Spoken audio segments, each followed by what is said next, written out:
Hi, this is Randy Finney with Right Side of the Chart, and this is a mid-session update for Tuesday, March 10th, 2020. Wanted to just share some thoughts. I'm doing my best to get out static charts on the indexes, on a regular basis. By static charts, I mean screenshots, so you guys can look at that quickly. I know the videos kind of go on and on. Sometimes I'll ramble on. It's just what I do. It helps me air out my thoughts on the market, helps me clarify and see things, talking through them and looking at them. And also, there's a lot of moving parts to this. It's not always so simple as break this level, we're going down another, 5-10% and break above this level and the market's going to rally. Those are likely probable scenarios, levels to watch, but again, there's just a lot of nuances in there in between. So that's why I do the videos. Let's talk about this, what's going on now in the markets. Let me start out by saying that I kind of share my thoughts on this. I actually put it in here in a reply to a subscriber today below today's initial post. Here's the static chart. So again, you can see those levels are marked, what's going on. And, one of the subscribers mentioned they have a friend visiting from Japan and just talked about what's going on over there. Disneyland Japan is closed, people staying home. And so my reply, and this is what I wanted to share to kind of give you a little insight to my mindset here. And what I said, and I won't read it out here, you can read it. I'll just kind of tell you my words.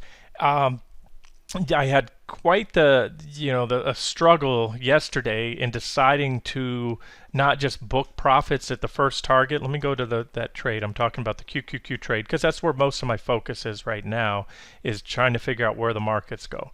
There's certainly individual stocks can go up and down, but right now it is all about index selling, huge flows in and out, buy and sell orders, institutions, individuals. And so when you have a fast moving market, remember this market has dropped. Both the S&P and the S&P 500 and NASDAQ 100 have both fallen over 19% since they peaked here just a couple of weeks ago. And so when you have a 19% drop and you have counter trend bounces, which we caught, we were short on the drop. We went long that Friday over here. We caught that as an official long trade. That was a top to bottom. We didn't nail the bottom, but we got that in that day, 10% bounce. That's plenty of money. And when you're making even 5% in a week, annualize that out. And those are tremendous returns. So again, I just want to let you know my focus will remain there. If I see any standout stocks or other things, we added the LQD short yesterday. I will certainly pass those along, whether I make it an official or unofficial trade. Natural gas, I had a question on today. I'll share my thoughts there, and we'll get to that in a second too. So I want to cover a couple other things here, but most importantly, I want to go over the market and share what I said here in that reply. And so pretty much, I said I have to agree. And so I had quite the unusual struggle in my head to before I decided to pull the first target and leave this trade as an open-ended trade right now. And I'll tell you, I still have my concerns. We could certainly rally here.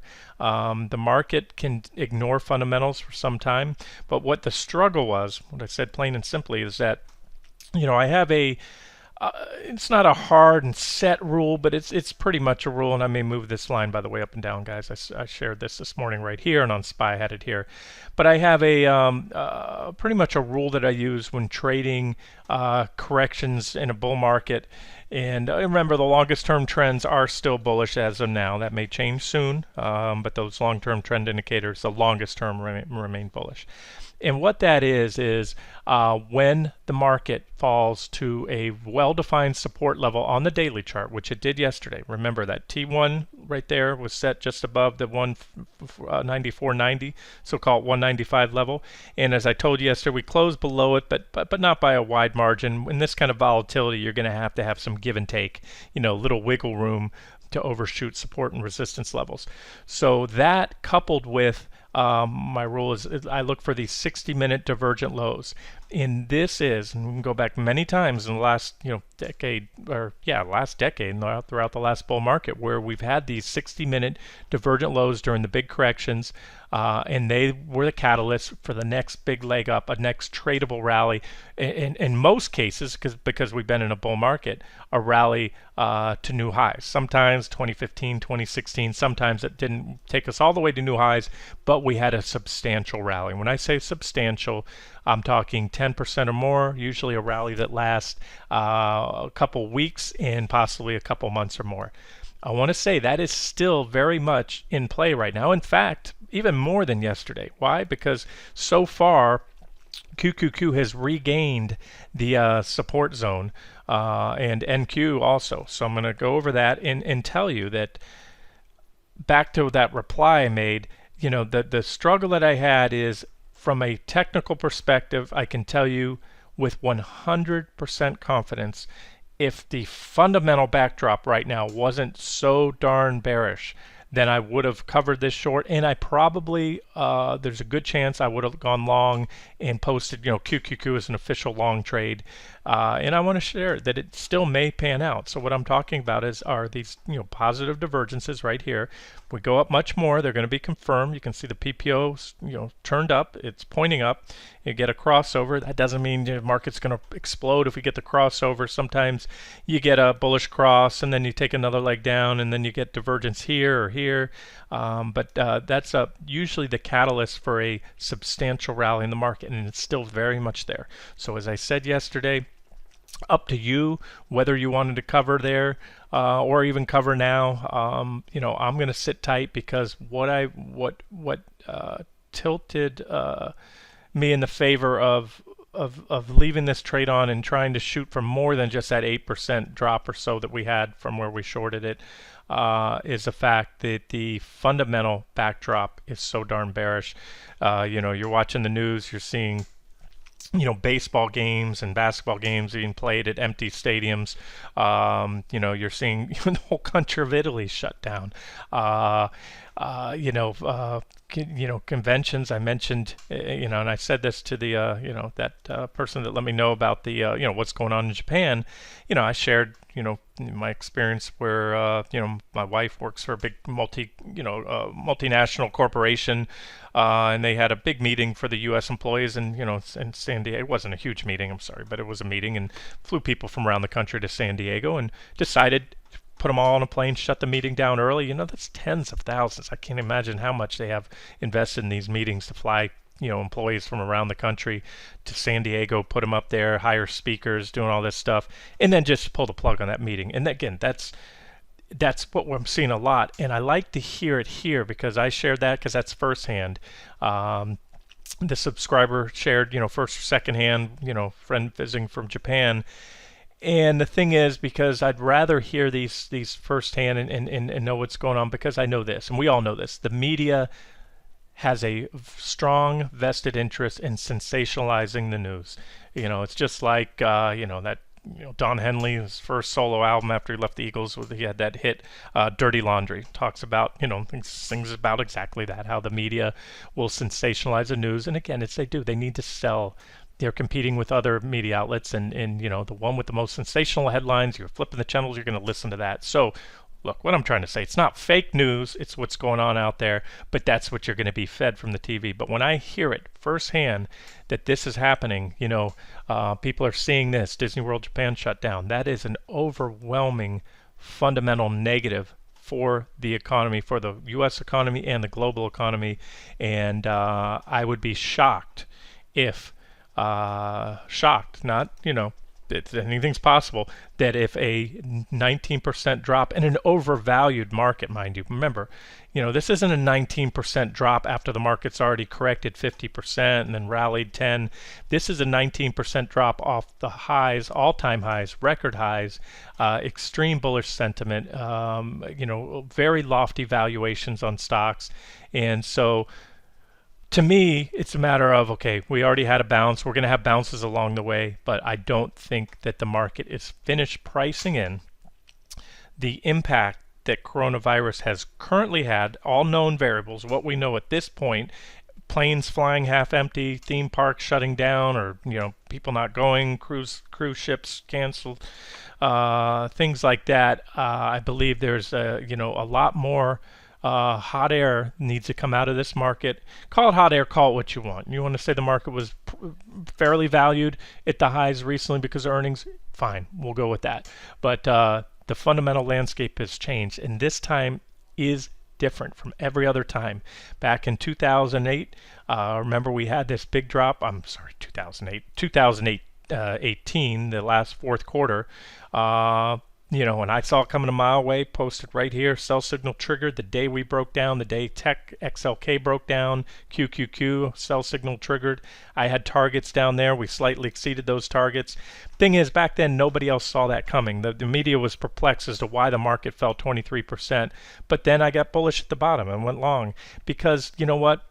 And I said it at the time. Fed was hawkish here. I said they would flip to dovish shortly afterwards. I said we'd get a correction that would cause them to flip, and it did. Now what happened is the economy, in a little blip, but it wasn't fundamentally. In fact, what changed fundamentally is the Fed went from hawkish to dovish. Now you can say they did that now. Let me show you a chart that I shared yesterday. I'm going to kind of all over the place here, but I want to show you something. I think it's important. Okay, I posted this on the site yesterday under one of the comments sections on the homepage. It would have been under the LQD, the Corporate Bond ETF short trade. I'll get to that in a second. Somebody said, well, I'm not going to take it. The Fed's going to come in and cut rates again. Okay, you need to be kind of cognizant of where we are and just how much more room or power the Fed has. Here's a federal funds rate, 62-year historical chart. And, as I've talked about many times, we were in a secular bull market in interest rates from the 50s beyond, or going back all the way up to the early 80s right there, Reagan time, from Carter to Reagan right here. And Reaganomics kicked in, and boom, we've been in a secular bear market. And you can see these shaded lines here, these are recessions. Okay, so recessions are as natural as anything in the economy. Sometimes they're a little more frequent. This happens to be the longest expansion in history so far. Still not seeing a recession bar, but I have very, very little doubt that recession bar will be filled in here and be filled in soon. And just keep in mind, recessions have always been declared after the fact. In hindsight, recession is defined as two contracting quarters of GDP, two negative quarters, and the quarters GDP is always revised in hindsight, usually revised. And so they'll tell you, bottom line, what I'm trying to tell you is they're going to tell you after the market's down 20, 30%, or 40% before the government comes out and says, oh, guess what? Yeah, recession started. We're in one now. Oh, and by the way, it started, 4, 5, 6 months ago. All right, so keep that in mind. Now, the important thing here's where I'm going with this, is you can see, and I've talked about this recently, the Fed is usually reactive. When a recession starts, they cut. These are rate hiking cycles and rate cut cycles, and you can see that the rate cut cycles, this one, I guess they got a little worried, something that never materialized.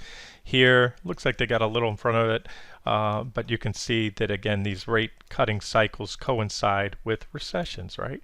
And this has been forever and a day how the markets work. Goes up, you get, once the recession's over, the economy heats up, stock market heats up, you start getting inflation, so interest rates start climbing, right? And when things slow down, the Fed cuts rates to spur economic growth. They've always been behind the curve, but whatever, and the cycle is going to run its course anyways. So here's what goes on now. So back in the 90s, you can see, here's your recessions, cutting, but it doesn't take an expert to see what's going on here. We have each time, the peak of each rate hiking cycle has been lower and lower. Now, what stands out about this chart is, unlike some, there is a floor, there is a bottom. The bottom is right here. It doesn't say it. I don't know why they don't put the number, because, this is 0. This is 0% right here. These are that's the floor. And yeah, I know, I always say this, yes, technically the Fed can take rates negative, but that's there's really, the negative is minus, it's a fraction of percent. We're not going to -5, -10. People just pull their money out of the bank, put it in the mattress, buy gold, Bitcoin, whatever. So pretty much that's it. What I'm trying to say is they've used up all their ammunition here in the last financial crisis. And most of you already know this and have heard this right there. This is it. They had near zero rates for years. They kept the pedal to the metal for too long, down to the floor. They did have, and finally, which was a wise thing to do, they started to have room. They had a rate hiking cycle, but it's clear that's over now, right? You can see we are in the next rate cutting cycle. And here's what it took last time. Here's what it took the last recession and the recession before and the recession before that to get us out of that, and the recession before that. Okay, that's what it took to end the recession and give us the next expansion. That's not here anymore. They don't have that. And that's why I call it, Powell's folly. Powell's boxed in the corner. He inherited this mess anyways. I'm not going to be super critical of him. I think his, emergency rate cut was ill-timed. I already made clear on that, but that's it. So I just wanted to make mention now, also there's a point of diminishing returns, and on top of that, Fed emergency rate cuts. When do you get them? Well, you usually get them during, financial crises like back here, and back in, the dot-com bubble, right after that and all that. So this is when you get those, and they don't have the best track record of turning the market around. Again, they're usually a sign the system's broken.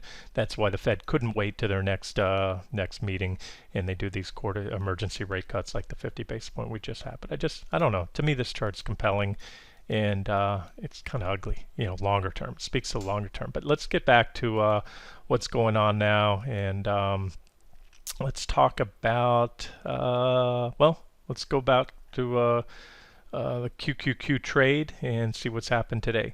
So as I mentioned, we have those bullish developments on the 60-minute charts that I talked about, the potential divergence, which will be confirmed soon if we go up a little higher. But on the daily chart, which is more significant, you still have the key 200-day exponential moving average and the 200-day simple moving average. We popped the SMA, the simple moving average today, but we're back below it. We're at 198.05 right now, which is below that 200-day simple. And again, these plus the gap, yesterday's gap. We'll zoom in real tight. This is the daily chart here, but you have, this is the not yesterday, I'm sorry, Friday. Friday's low. We gapped down, we ran up here. And so that's resistance right there, and that's where I have that line at about 201.16, and so far that's where we failed. And again, just to reiterate, the fundamental, what's going on right now with the economy, both what's already happened and what may continue to happen. I think even if, and it's not going to happen, they say a cure, a vaccine is a year or so away. But if they came out with it tomorrow, yeah, the market would explode. Obviously, that'd be a big deal, but it would still be a long time before it's in everybody's hands, before they can make enough. Almost 7 billion people in the world. So that's not going to happen anytime soon. So all I'm trying to get to say here is that fundamentally, right now, I'm putting a pretty heavy weighting where I'm usually, I'm not a pure chart guy. Given the two, I'll usually opt to go with the technicals. In other words, if I'm looking at a stock or the market and I see a bullish technical setup and I can make a bearish fundamental case for a company that why you shouldn't own it or shouldn't be long, I'm very contrarian that way, I'll go with the charts. I'll go with the bullish setup and take the trade. Might be a stock or a company that's in a bear market, but I catch a bear market rally. In this case, the reason that I pulled that first target on the QQQ trade and want to leave this open as a potential runner trade is because of that fundamentals. I think it may override the charts. Even if this divergence is confirmed, which it looks like it's going to be, any more upside today, we make another run here, it would be confirmed. If we break it, like I gave you these levels today, there's yesterday's high right there. See this candle? That's yesterday's high at 201.16. So that's really about where that line should be. I have it at 201.34. So we've hit it today. We've tested it several times. These are today's candles right here. We gapped up, hit it again. That's resistance. So pretty much you have this gap in between. And then the top of the gap, if they enter the gap, then you have 203, we'll call it, right around there. That's going to come in as resistance, or should come in as resistance, and then this potential downtrend line above. So where, again, as I might normally be salivating over this and long right now, even in advance of that bullish potential bullish crossover in any breakouts. I'm sticking for the as far as swing trades go. Now, don't get me wrong. I'm an active trader, day trader. Day trading now the NQs all day long. Sometimes a dozen or more trades in a day when volatility's high like this. But that's quick in and out stuff. Some of those trades last literally under a minute, and some last, a day or two. But for swing trading, that's it. I'm favoring more downside, like I said, mainly because of the fundamental reasons, despite the fact that the markets should have and have so far bounced here. And again, the fact that they moved up impulsively and the futures went up impulsively last night adds to the bullish case. So I'm kind of overriding what I'm seeing in the charts based on just the what I call god-awful fundamentals right now, and thinking that as much as a 19% drop is, I don't think it's reflective of the impact. What I was going back to, and if I didn't finish on my train of thought on that drop in 2018, I think I said it, that was a little downturn in the economy, but you're not talking, conventions, and you're not talking planes flying half empty, cruises, cruise lines just being decimated right now because no one wants to go there.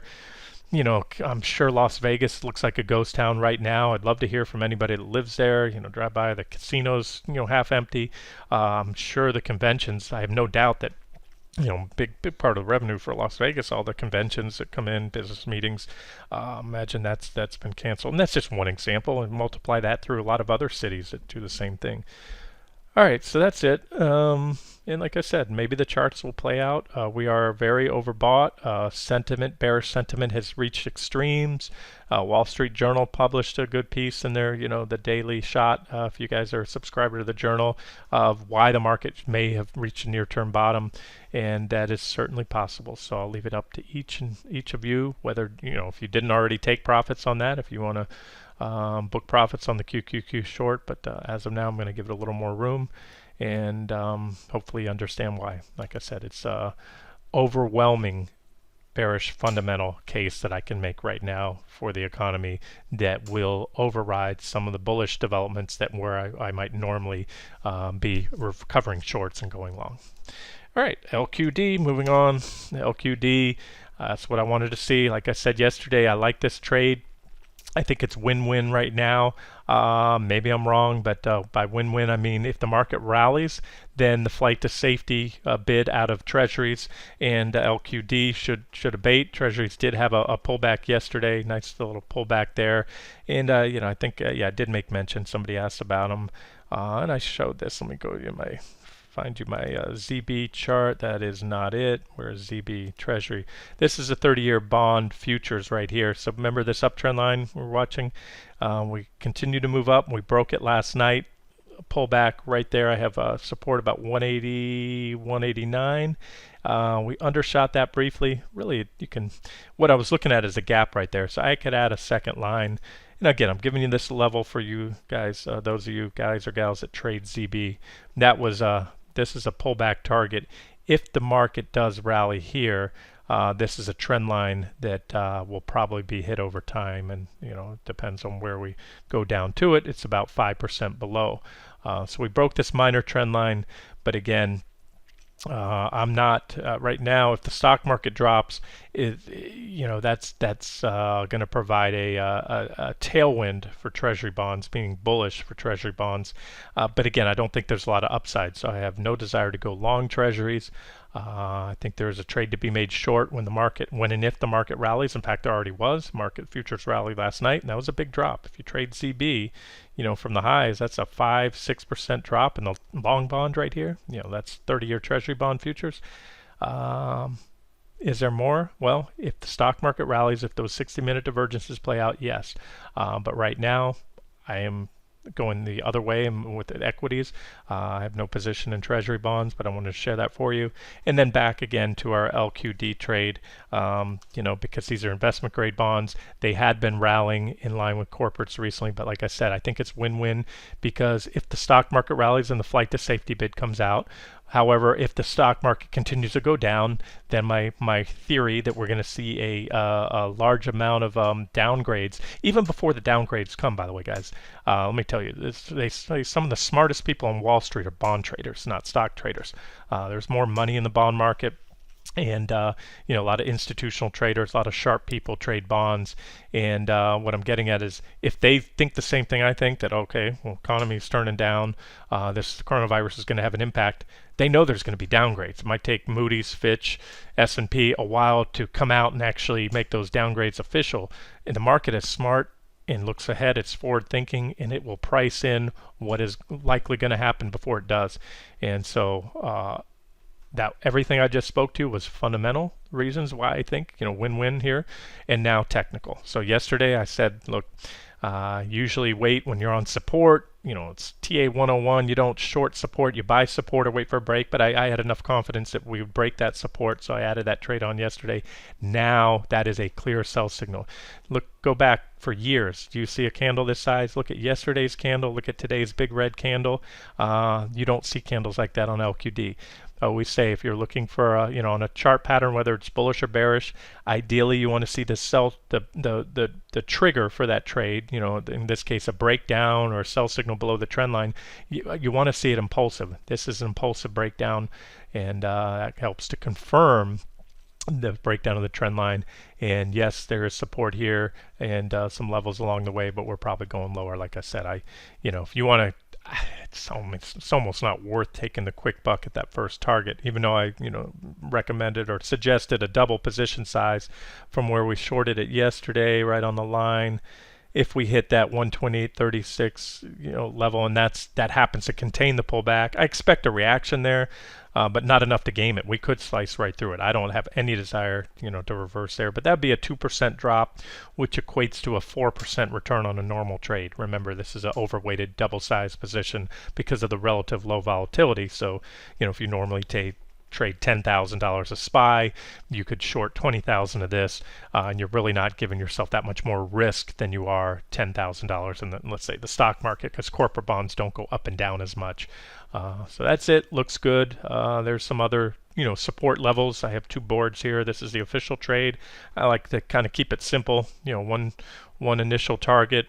And depending on how things go, may let this be a runner trade too, because as I told you guys in that update yesterday, in the video, and in the charts I provided, I expect us to come back down to and ultimately back probably within this price channel here.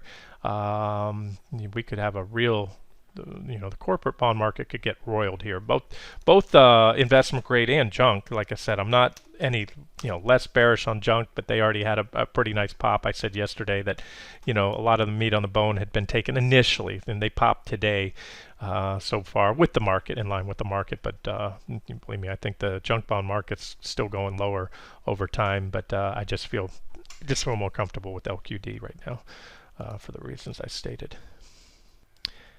Okay, next one up. I've had a couple inquiries, under last night's post in the comments section on natural gas.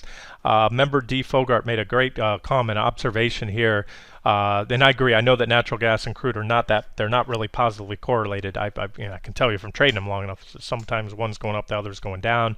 You would think, because they're both coming out of the same place, they're coming out of the same wells. But D. Fogart's reply to someone: look, natural gas and oil are not as positively correlated as you think. Natural gas is a byproduct of oil fracking, and it's often just flared off. That's true.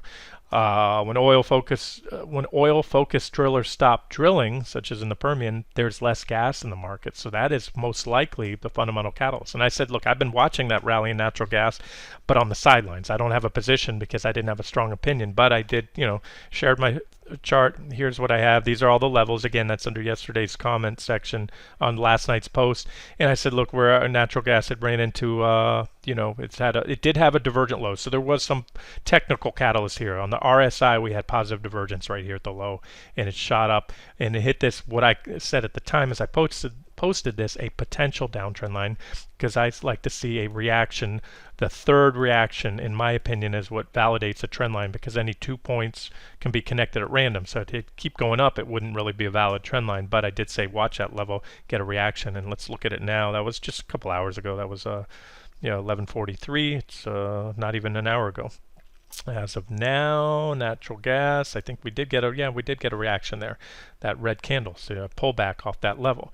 And the way this works, now again, I'm not in this one, but I'm just sharing it for those of you that are interested because I know everyone loves trading natural gas, or not everyone, a lot of people do, because it's so volatile. Fewer commodities can put so much money in your pocket in short order or take so much away from you in short order as natural gas. It's one of the most volatile commodities out there. This sucker can go up 10% in a day, and then it can do it again the next 2 days in a row. It can, or drop that much. Daily swings like today of 7% right now in natural gas futures are not. Yeah, they're pretty much the norm. Not the daily norm, but they're not an extreme at all. So, anyways, that's it. Now, what do you look for? How do you trade this? And I don't have strong conviction, so I'm not going to spend much time on it. But if we pull back, and the more you test this level, it helps to validate it. The more reactions, the more valid the trend line, and then maybe a breakout of the trend line could bring it up higher. As of now, getting stretched. I don't see divergences. Shorting is aggressive, but you could short it with a stop above the trend line, pull back to either that level or maybe about right here, a little below that. These are lines that I had from before. What I need to do is now move this one down a little, probably fit it right about there, about 1848. So you can see support if you get a pullback here. But again, I don't have a strong opinion, so I'm going to move on. But I did want to cover it since I know a lot of people like that one. Crude oil, I told you yesterday, crude's kind of in technical no man's land, smack between support and resistance. As it starts to stabilize here, or at least trade for a while, we'll be able to maybe identify some trend lines and resistance levels in which to trade off of, which I'm doing here. You can see now we have, this seems to be the ceiling recently, about 34.63. There's an uptrend line to watch. And the way this works is, break above, could be bullish. You'd want to see the stock market going up. If the stock market plummets, it's going to probably most likely limit any upside in crude.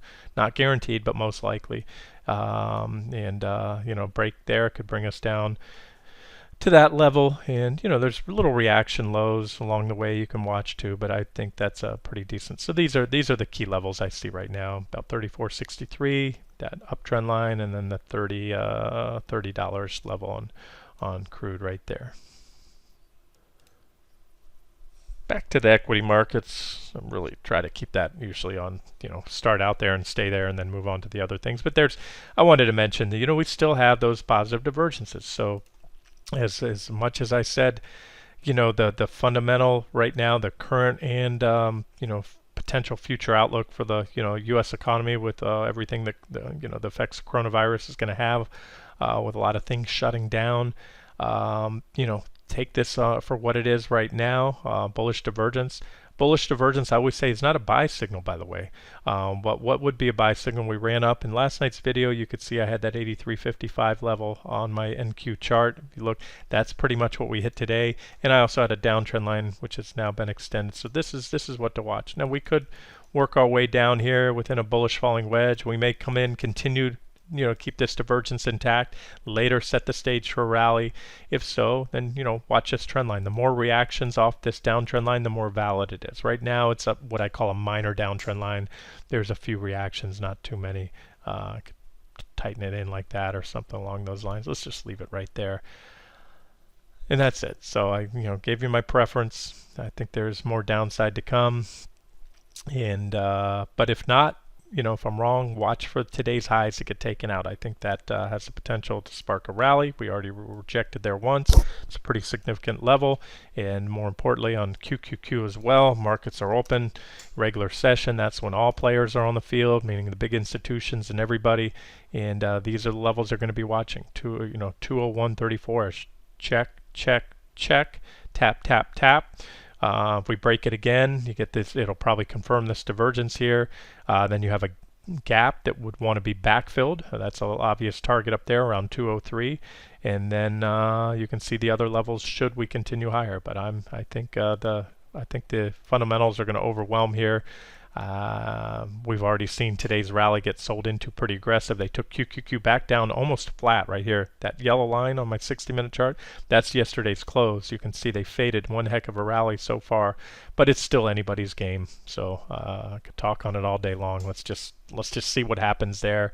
Gave you where I think we're going, but again, you don't want to bet the farm right now. I told you guys the key, I think, to staying in a trend like this. If you're an active trader, I shouldn't even, I can give you levels, may help your trading, but you should know what you're doing, or otherwise you're going to get eaten alive in this market. So I'm speaking more to swing traders here, that if you're trying to swing this down, if you do believe there's more downside to come and you're willing to ride out the counter trend rallies, you're going to have a position size that you're not, you don't get a pit in your stomach when QQQ rallies 4% today like it did at the highs, and then turns around and drops 4%.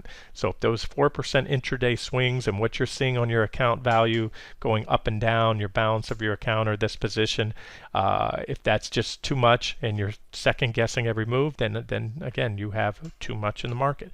The old rule of thumb in investing and trading is sell down to the point at which you can sleep at night. In other words, if you've got whatever your number is, whether it's $100,000 or $1,000 or $1 million in the market, sell it down to the point at which you can sleep at night. And that point today with this volatility is going to be a much different point than when you were swing trading back here, where a 1% up or down day was almost unheard of back then in QQQ, because volatility was so low.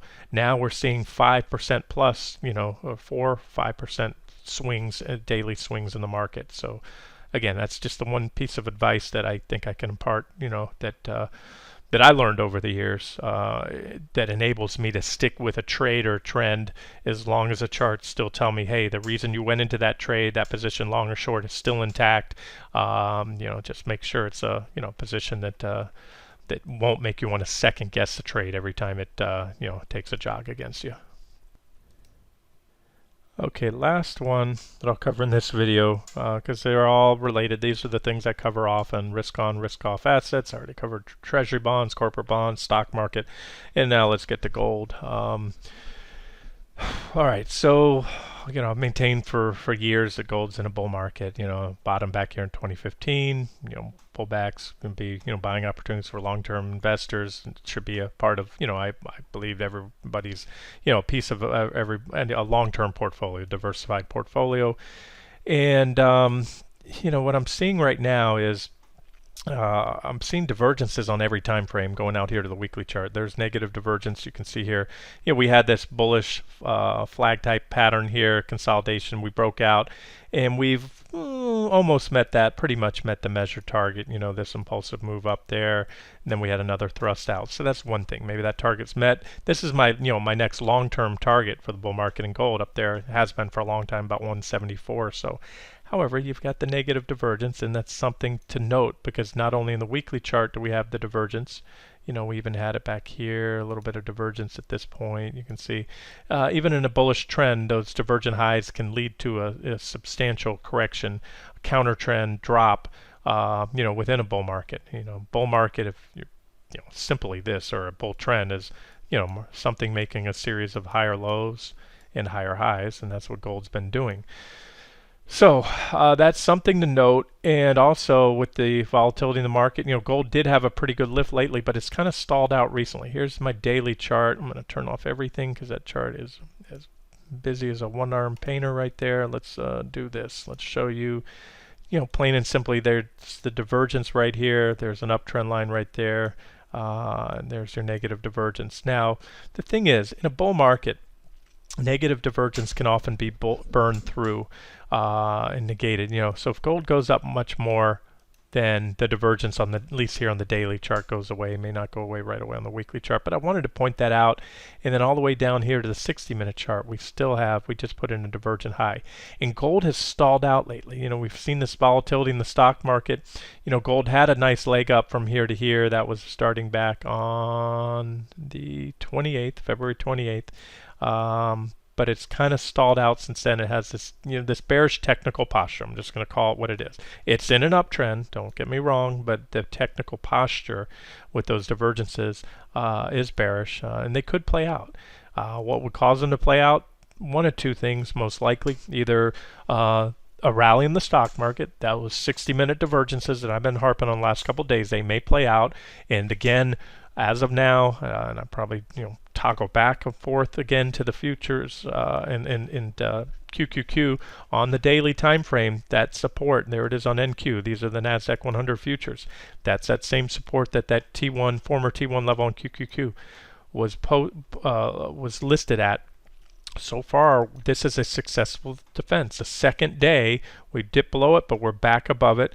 We were rejected off the trend line here, so we're stalling, we're trading. This is a battleground, I think, a big important battleground for bulls and bears. I still think we go that way, but if we go this way, they put a big green candle and you zoom in on the futures. This is, again, guys, a daily chart of the futures right here. This is not that 60-minute chart I had before. We need to reload it here. And everything just went wonky on me. All right, 1 year, daily candles. That's the limitation with this charting program. Hold on 1 second. Okay, here I replicated on a different one. This is still NQ. That one had these candles complete. That was a continuous contract. This continuous is the March contract now, but this just isn't the continuous shown on here on this program. But there it is. That's that same level. We've been flirting with it, about 8,000 on NQ. So look, if we take out yesterday's candle, that's going to be bullish. And if we take out today's lows, that's going to be bearish. That's the way I think we go. But back to gold. If this happens, we go down. That should be a net plus for gold. And if this happens, that will tell you. I can tell you that should be bearish. In that scenario, those bearish developments will probably play out for a correction in gold.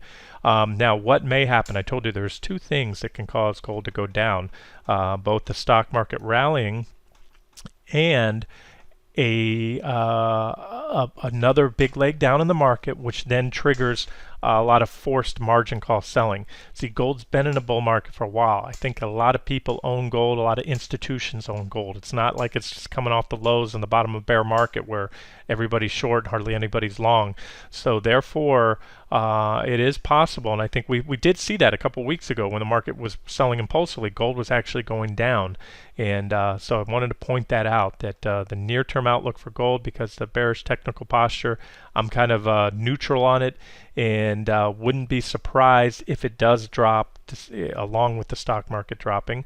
And again, now you're at a risk where if the stock market does rally, then it's probably going to drop for that reason alone, where people are going to maybe sell it as because it's risk on again. They want to buy stocks and get rid of the safety of the risk off asset in gold. And you can see we also have support right here. So that's it on GLD or GC gold futures. Right there, those numbers are at 1651 to about 1654. So look at the lower number, call it 1650. Looks to be pretty decent support in gold. So, case can be made that it's at support. We're in a bullish trend. It's already corrected after a breakdown of this uptrend line here. Maybe we head up. Maybe we extend these divergences, then they pan out, or maybe they get taken out. So trade it as you want. But if it does correct, this is a likely target. We could come on all the way down here back to about 1580, maybe about 1600. And of course, these are other support levels along the way that could come into play. So I just wanted to give you my levels and give you my convictions or lack of convictions on gold right now as to where it heads in the near term. And I think that's it. Yeah, let's wrap it up here, guys. Another long video. I know I'm just trying to cover all this stuff, get it out to you guys, and focus mainly on the, on the main asset classes that we trade. Gold, commodities, oil, stock market, of course, treasury bonds, and all that good stuff. All right, we'll wrap it up here, and if I see anything compelling, I'll get it out to you guys.